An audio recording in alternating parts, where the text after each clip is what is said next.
Hi guys, Debbie here with Wrestling in 60 Seconds. I'm here to give you your TNA Against All Odds pay-per-view results that happened last night. Now I tell you, it was well worth the $9.99 plus tax, and we had a lot of surprises. Okay, first of all, we had the TNA World Championship, Trick versus Elijah, and a lot of people are getting like, how did this happen? Well, if you saw NXT Tuesday night, you will understand that AJ Francis and Casey Navarro interfered. The same thing happened last night, and Trick Williams was up to all his tricks. They interfered with the match, and poor Elijah, I mean, there was a point in that match where he was going to win. If AJ Francis, the same principle that happened on Tuesday night, if AJ Francis and Casey Navarro had not interfered, Mike Santana would have been the champion. Last night, if they hadn't interfered, Elijah would have been the champion. We had the TNA Knockouts World Championship. Masha Slamovich with Li Ying Lee, with Indy Hartwell doing commentary, which was really great. It was good to see Indy. I'm so glad that she's one of the knockouts now. I will tell you that Masha won. It was an unbelievable match, fast-paced, hard-hitting. And as Masha is standing up, where they hold that arm up in the air as a sign of victory, we get a surprise. None other than Killer Kelly walks out. And she's got this chain in her hand.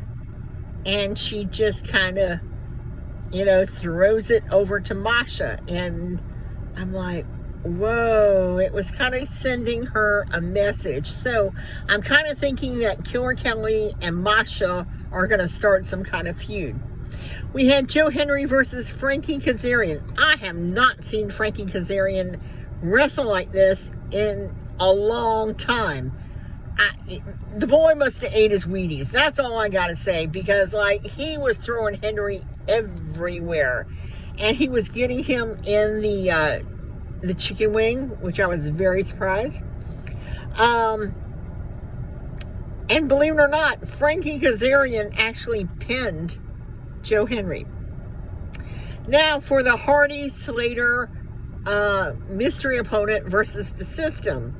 The mystery opponent was called the Hometown Guy. And the Hometown Guy, we actually think was Cody Deaner in a mask. Of course, the System was like, who is this? We want to know who this is. Not the Hometown Guy. That can't be his name. But a very fast-paced match. Very, very good. Lots of high flying. Lots of Swanton bombs. But the Hardys, Slater, and the Hometown Guy won. We had the Director of Authority and Santino Marella versus Robert Stone. Robert Stone came out with not only Tessa Blanchard, but came out with Victoria Crawford too. And of course, Santino came out with Adriana Grace, his daughter. That was a good match. It was kind of funny because he wasn't allowed to use the puppet, the hand.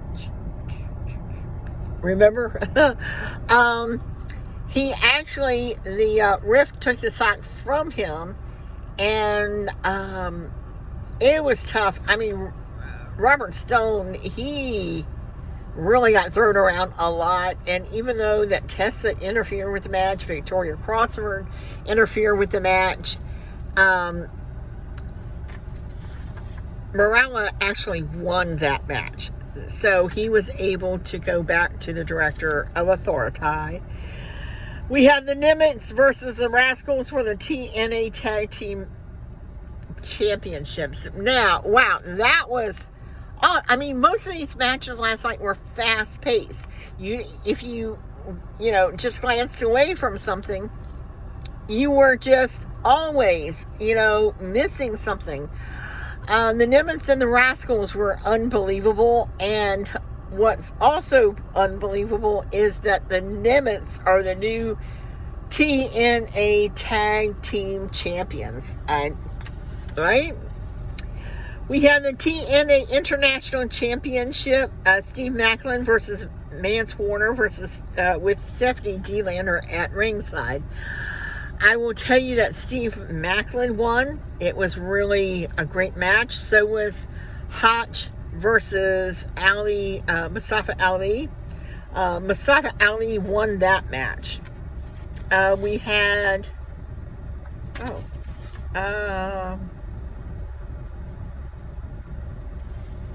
I'm thinking that we had one more match, but I can't find where that results in. Oh, well, I will tell you also that Slammiversary is coming up July the 20th, and I'm wondering if Trick is going to have the belt all the way from now until July. Anyway, this has gone on longer than I anticipated. I want to thank you for watching, subscribing, and until next time, bye for now.